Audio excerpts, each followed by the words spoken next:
जय हिंद, वंदे मातरम। आप सभी का बहुत बहुत स्वागत है सक्सेस वर्ल्ड एमसीक्यू चैनल पर। इस वीडियो में बिहार पुलिस की नई भर्ती 2022 के लिए एक न्यू मॉडल प्रैक्टिस सेट को स्टार्ट कर रहे हैं। इस मॉडल प्रैक्टिस सेट में आपको GK, GS, static GK, Hindi व्याकरण के साथ साथ करंट अफेयर्स के क्वेश्चंस भी देखने को मिलेंगे और ये क्लास डेली रात 8:30 बजे लाइव चैट के साथ होगा। तो चलिए आज के सेशन को स्टार्ट करते हैं। जल्दी जल्दी से सभी लोग लाइव में जुड़ जाइए। सभी को गुड इवनिंग, गुड इवनिंग। तो शुरुआत करते हैं फर्स्ट क्वेश्चन से।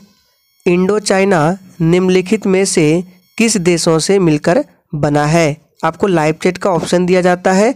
अगर आप लोगों को आंसर पता है तो आप लोग लाइव चैट में अपना अपना आंसर जरूर लिखेंगे, क्योंकि आंसर लिखने से प्रश्न ज़्यादा दिन तक याद रहते हैं। तो देखिए, इंडो चाइना जो है इसमें कौन कौन से देश शामिल है? तो इसका सही जवाब हो जाएगा वियतनाम, लाओस और कंबोडिया। ऑप्शन ए इस प्रश्न का बिल्कुल सही जवाब हो जाएगा। नेक्स्ट क्वेश्चन को देखते हैं। 1868 का स्कॉलर्स यानी कि विद्वानों का विद्रोह ये किसके विरुद्ध चलाया गया था? चलिए आंसर करेंगे, महत्वपूर्ण प्रश्न है। और देखिए, ये जो विद्रोह है, विद्वानों का विद्रोह, ये कहाँ हुआ था? तो ये वियतनाम में हुआ था। और ये किसके विरुद्ध चलाया गया था?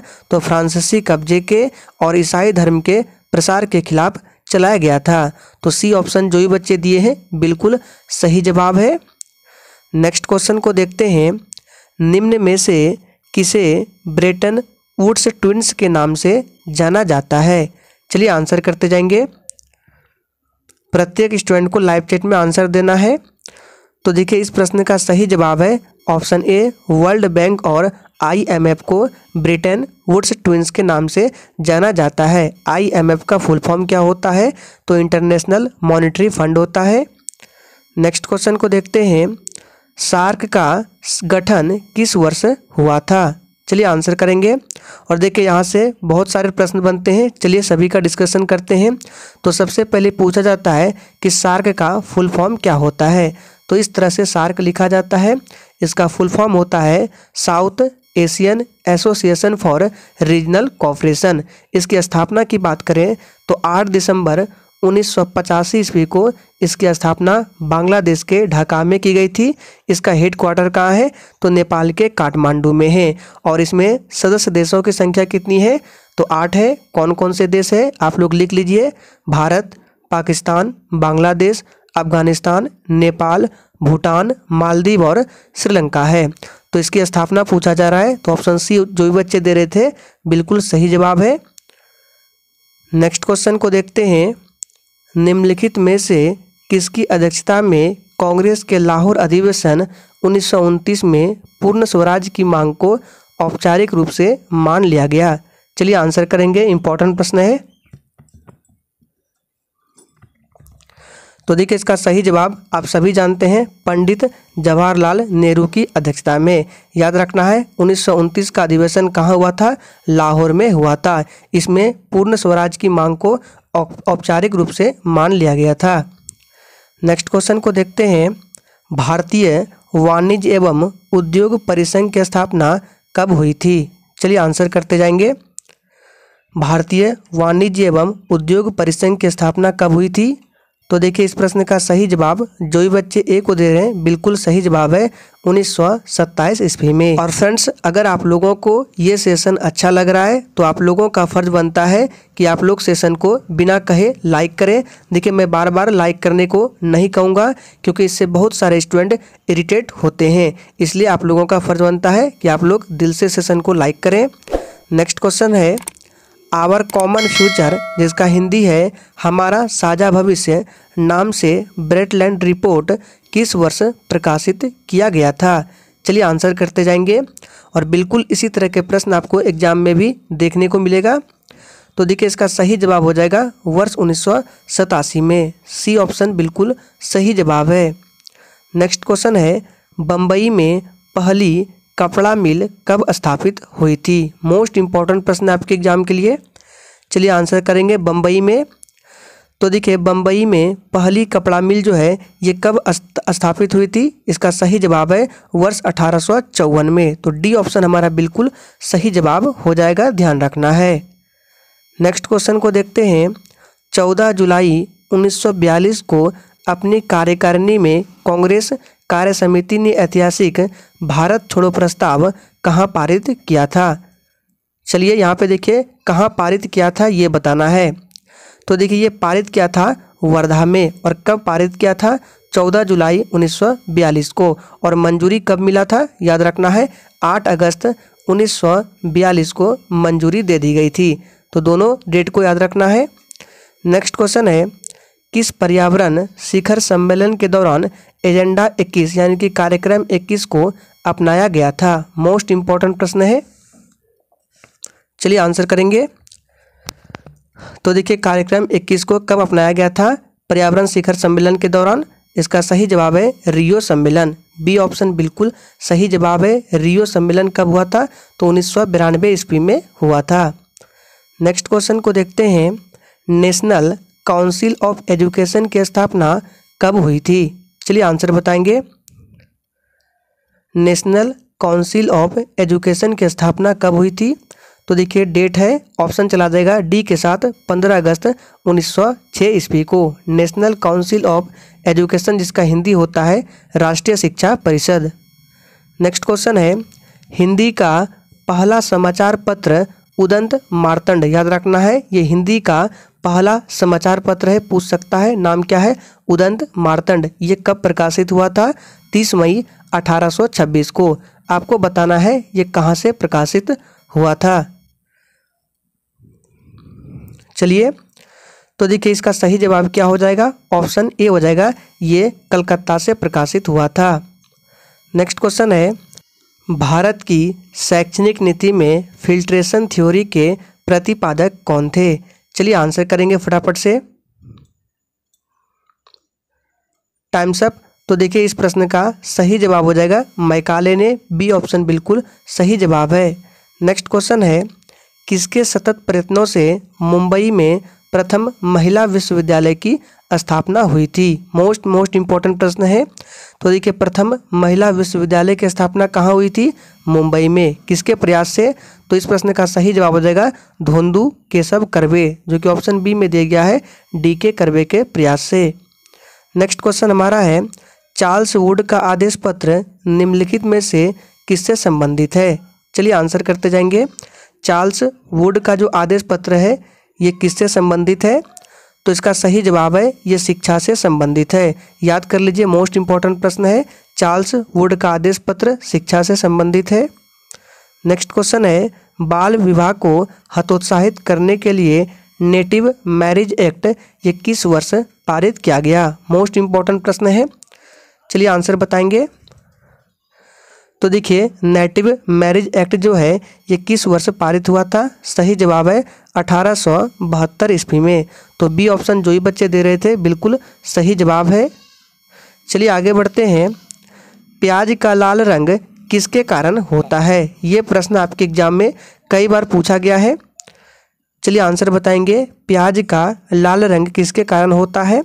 तो देखिए ये होता है एंथोसायनिन के कारण। तो ऑप्शन बी हमारा बिल्कुल सही जवाब हो जाएगा। लाइकोपिन के कारण क्या होता है? तो टमाटर का जो रंग लाल होता है वो लाइकोपिन के कारण होता है, और मिर्च का जो तीखापन है ये कैप्सेसिन के कारण होता है। तो सभी को ध्यान रखना है। नेक्स्ट है, समानता, स्वतंत्रता एवं बंधुत्व का नारा किस क्रांति से संबंधित है? यहाँ पे ठीक कर लेंगे, यहाँ पे बंधुत्व होगा। तो देखिए समानता, स्वतंत्रता एवं बंधुत्व का जो नारा है ये किस क्रांति से संबंधित है? तो फ्रांस की राज्य क्रांति से संबंधित है। फ्रांस की राज्य क्रांति कब हुई थी? तो 1789 ईस्वी में। और उस समय शासक कौन था? तो याद रखना है लुई 16वां था। नेक्स्ट क्वेश्चन है, 7 नवंबर 1917 को बोल्शेविक क्रांति का नेता निम्नलिखित में से कौन था? यहाँ भी देखिए प्रश्न थोड़ा सा टाइपिंग एरर है, यहाँ पे बोल्शेविक क्रांति होगा, जब पीडीएफ मिलेगा तो सुधार कर दिया जाएगा। तो देखिए 7 नवंबर 1917 को बोल्शेविक क्रांति का नेता कौन था? तो आप सभी जानते हैं लेनिन था। सी ऑप्शन बिल्कुल सही जवाब हो जाएगा। बोल्शेविक क्रांति कहाँ हुआ था? तो रूस में हुआ था। नेक्स्ट क्वेश्चन है, आधुनिक रूस का निर्माता किसे माना जाता है? चलिए आंसर करते जाएंगे। और फ्रेंड्स आपको प्रश्न के साथ जो एक्स्ट्रा फैक्ट बताते हैं उनको भी याद रखिएगा, उनसे भी प्रश्न एग्जाम में पूछा जाता है। तो देखिए आधुनिक रूस का निर्माता आप सभी जानते हैं स्टालिन को माना जाता है। जो भी बच्चे बी दे रहे थे लाइव चैट में, बिल्कुल सही जवाब है। नेक्स्ट क्वेश्चन है, वैज्ञानिक समाजवाद का संस्थापक कौन था? बहुत ही ज़बरदस्त प्रश्न है, चलिए आंसर करेंगे। और देखिए सभी लोग आंसर नहीं कर रहे हैं, प्रत्येक लोगों को आंसर देना है। तो देखिए वैज्ञानिक समाजवाद का संस्थापक कौन था? इसका सही जवाब है option B, Karl Marx. Karl Marx जो है यह वैज्ञानिक समाजवाद का संस्थापक था। इनकी दो पुस्तक है जो कि मोस्ट इम्पॉर्टेंट है, एक है दास कैपिटल और दूसरा है कम्युनिस्ट मैनिफेस्टो। बहुत बार एग्जाम में प्रश्न पूछा गया है कि दास कैपिटल किसकी पुस्तक है, तो कार्ल मार्क्स, और कम्युनिस्ट मैनिफेस्टो भी ये भी कार्ल मार्क्स की है, दोनों को ध्यान रखना है। नेक्स्ट क्वेश्चन को देखते हैं, मीन कैंप किसकी आत्मकथा है? चलिए आंसर करते जाएंगे। और फ्रेंड्स अगर आप लोगों को किसी भी प्रश्न में थोड़ा भी डाउट होता है तो तुरंत आप कमेंट करके बता सकते हैं, आपको 100% रिप्लाई दिया जाएगा। तो देखिए मीन कैंप ये किसकी आत्मकथा है? तो हिटलर की आत्मकथा है। ए ऑप्शन बिल्कुल सही जवाब हो जाएगा। आप लोग नीचे कमेंट करके बताएंगे कि लिटिल कॉर्पोरल के नाम से किसे जाना जाता है। देखते हैं कितने बच्चे आंसर करते हैं। नेक्स्ट क्वेश्चन है, निम्नलिखित में से किसका गठन हिटलर के द्वारा किया गया था? चलिए आंसर करते जाएंगे। निम्नलिखित में से किसका गठन हिटलर के द्वारा किया गया था? तो देखिए गुप्तचर संस्था, अपराध नियंत्रण, पुलिस और सुरक्षा सेवा, ये सभी जो है हिटलर के द्वारा गठन किया गया था। तो डी ऑप्शन हमारा बिल्कुल सही जवाब है। नेक्स्ट क्वेश्चन है, इंडोनेशिया में किसका उपनिवेश था? चलिए आंसर बताएंगे। इंडोनेशिया में किसका उपनिवेश था? तो देखिए इस प्रश्न का सही जवाब हो जाएगा डच, ऑप्शन ए बिल्कुल सही जवाब है। नेक्स्ट क्वेश्चन है, इंपीरियल फॉरेस्ट रिसर्च इंस्टीट्यूट की स्थापना कब और कहाँ हुई थी? चलिए आंसर करते जाएंगे। Times up. तो देखिए इस प्रश्न का सही जवाब हो जाएगा 1906 ईस्वी में देहरादून में। नेक्स्ट क्वेश्चन है, इंग्लैंड में ग्लोरियस रिवॉल्यूशन किस वर्ष हुआ था? चलिए आंसर करते जाएंगे। ग्लोरियस रिवॉल्यूशन का मतलब होता है गौरवशाली क्रांति। तो देखिए ये हुआ था 1688 ईस्वी में। बी ऑप्शन जो भी दे रहे हैं बिल्कुल सही जवाब है। नेक्स्ट है, नेपोलियन संहिता किस वर्ष लागू किया गया? फटाफट से आंसर करते जाएंगे। नेपोलियन संहिता किस वर्ष लागू किया गया? तो देखिए ये लागू किया गया था, ऑप्शन सी हो जाएगा 1804 ईस्वी में। याद रखना है, ऑप्शन सी बिल्कुल सही जवाब हो जाएगा। नेपोलियन जो है ये कहाँ का शासक था? तो ये फ्रांस का शासक था। नेक्स्ट है, बीज बचाओ आंदोलन का संबंध किस राज्य से है? चलिए आंसर करेंगे। बीज बचाओ आंदोलन का संबंध किस राज्य से है? तो देखिए इस प्रश्न का सही जवाब है उत्तराखंड से। ऑप्शन ए बिल्कुल सही जवाब है। उत्तराखंड की राजधानी देहरादून है, पश्चिम बंगाल की राजधानी कोलकाता है। और कोलकाता जो है ये पूछा जाता है एग्जाम में कि कोलकाता किस नदी के तट पर बसा हुआ है? तो हुगली नदी के तट पर बसा हुआ है, ध्यान रखना है। गुजरात की राजधानी गांधीनगर और मध्य प्रदेश की राजधानी कहाँ है? भोपाल है। मध्य प्रदेश को टाइगर स्टेट के नाम से जाना जाता है और सबसे अधिक सोयाबीन का उत्पादन जो है ये मध्य प्रदेश में ही होता है। नेक्स्ट क्वेश्चन है, चिपको आंदोलन का संबंध किस राज्य से है? चलिए आंसर करेंगे। चिपको आंदोलन का संबंध किस राज्य से है? तो ये भी उत्तराखंड से है। ऑप्शन ए बिल्कुल सही जवाब है। नेक्स्ट क्वेश्चन है, निम्नलिखित में से कौन सा युग्म में सही नहीं दिया गया है? यहाँ देखिए दिसंबर 1929 में लाहौर अधिवेशन है, मार्च 1930 में सविनय अवज्ञा, दिसंबर 1930 पहला गोलमेज और फरवरी 1922 में चौरी चौरा घटना। तो फटाफट से लाइव चैट में आंसर करेंगे सभी लोग, इनमें से कौन सा युग्म सही नहीं है? तो देखिए सविनय अवज्ञा आंदोलन जो है ये मार्च में नहीं अप्रैल 1930 में हुआ था। तो बी ऑप्शन जो है ये सही नहीं है। बाकी दिसंबर 1929 में लाहौर अधिवेशन बिल्कुल सही है। दिसंबर 1930 सम्मेलन में पहला गोलमेज, फरवरी 1922 में चौरी चौरा घटना, ये सभी बिल्कुल सही दिया गया है। नेक्स्ट क्वेश्चन है, वन्य जीव संरक्षण अधिनियम कब पारित हुआ था?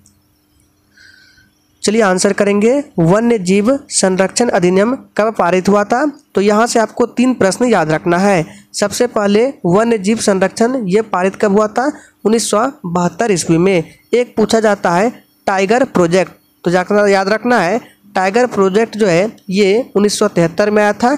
और एक पूछा जाता है पर्यावरण संरक्षण अधिनियम, जो कि वर्ष 1986 ईस्वी में आया था। तीनों को ध्यान रखना है। नेक्स्ट क्वेश्चन को देखते हैं, देश की पहली जूट मिल कब और कहाँ स्थापित हुई थी? चलिए आंसर करेंगे, देश की पहली जूट मिल कब और कहाँ स्थापित हुई थी? तो देखिए इसका सही जवाब है वर्ष 1917 में कोलकाता में। ऑप्शन ए बिल्कुल सही जवाब है। नेक्स्ट क्वेश्चन है, कौन सा कथन बिहार विधानसभा की लोक लेखा समिति के संबंध में गलत दिया गया है? सभी ऑप्शंस को सही से पढ़िए।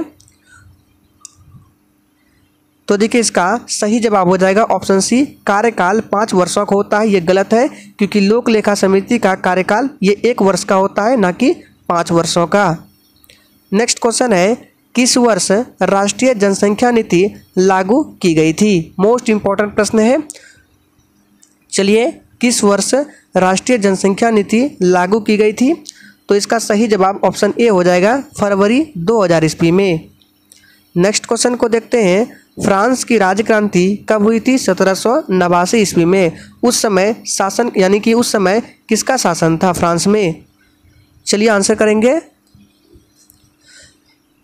Times up. तो देखिए इस प्रश्न का सही जवाब जो भी बच्चे लाइव चैट में सी को दे रहे हैं, बिल्कुल सही जवाब है, लुई 16वां का शासन था। नेक्स्ट है, India state of forest cover report 2021 के अनुसार भारत में भौगोलिक क्षेत्रफल का प्रतिशत किस राज्य में वनाच्छादित क्षेत्र अधिकतम है? करंट अफेयर्स के प्रश्न है। चलिए आंसर करेंगे। तो देखिए प्रतिशत में पूछा जा रहा है, तो आपका मिजोरम हो जाएगा। डी ऑप्शन बिल्कुल सही जवाब है। अगर प्रतिशत ना रहता तो आपका मध्य प्रदेश हो जाता। तो फिलहाल राइट आंसर डी के साथ चला जाएगा, मिजोरम। नेक्स्ट क्वेश्चन है, कृषि प्रतिवेदन 2021 के अनुसार भारत में गन्ना का द्वितीय सर्वाधिक उत्पादक राज्य कौन सा है?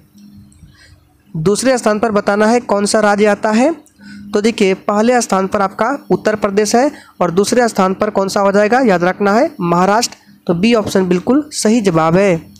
नेक्स्ट क्वेश्चन है, जैव विविधता शब्द किसने दिया था? चलिए आंसर करेंगे, महत्वपूर्ण प्रश्न है। जैव विविधता शब्द किसने दिया था?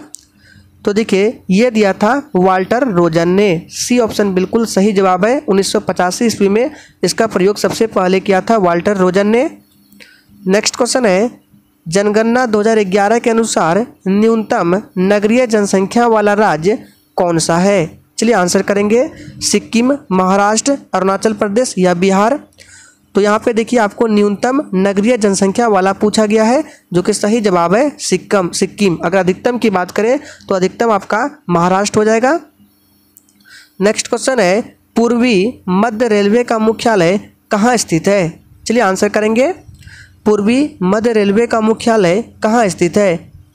तो देखिए पूर्वी मध्य रेलवे का मुख्यालय ये हाजीपुर में स्थित है। सी ऑप्शन बिल्कुल सही जवाब है।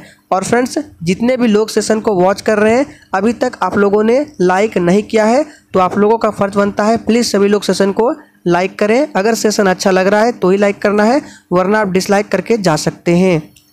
नेक्स्ट क्वेश्चन है, भारत दुर्दशा और अंधेर नगरी ये दोनों नाटक है। देखिए ये हिंदी के प्रश्न है जो कि मोस्ट इम्पोर्टेंट है। भारत दुर्दशा और अंधेर नगरी दोनों नाटक है, तो ये किसके नाटक है? इसका सही जवाब है भारतेंदु हरिश्चंद्र के। डी ऑप्शन बिल्कुल सही जवाब है, स्टार लगा रहे हैं, मोस्ट इम्पोर्टेंट प्रश्न है। नेक्स्ट क्वेश्चन है, 60 सेंटीमीटर फोकस दूरी के उत्तल दर्पण से एक वस्तु कितनी दूरी पर रखी जाएगी कि प्रतिबिंब का आकार जो है ये वस्तु के आकार का आधा प्राप्त होगा? तो देखिए 60 सेंटीमीटर फोकस दूरी के उत्तल दर्पण से पूछा जा रहा है और उसका प्रतिबिंब आधा होना चाहिए, तो राइट आंसर हो जाएगा 30 सेंटीमीटर पर। नेक्स्ट है, कौन सा वेद धार्मिक अनुष्ठानों की पद्धतियों का उल्लेख करता है?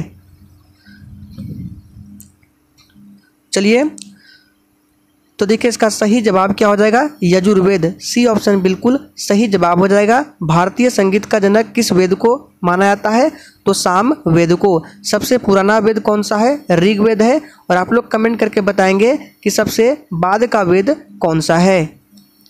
नेक्स्ट है, आँख का कौन सा भाग उसके अंदर घुसने वाले प्रकाश को नियंत्रित करता है। चलिए आंसर करेंगे। और फ्रेंड्स याद रहे, डेली आपको एक मॉडल प्रैक्टिस सेट को अवश्य लगाना है। तो देखिए आँख का कौन सा भाग है, तो वो है आइरिस, जिसको परितारिका भी बोला जाता है। तो डी ऑप्शन हमारा बिल्कुल सही जवाब है। नेक्स्ट है, लता मंगेशकर को भारत रत्न से किस वर्ष सम्मानित किया गया था। चलिए आंसर करेंगे। Times up. तो देखिए लता मंगेशकर को भारत रत्न से कब सम्मानित किया गया था, तो वर्ष 2001 ईस्वी में। सी ऑप्शन बिल्कुल सही जवाब हो जाएगा।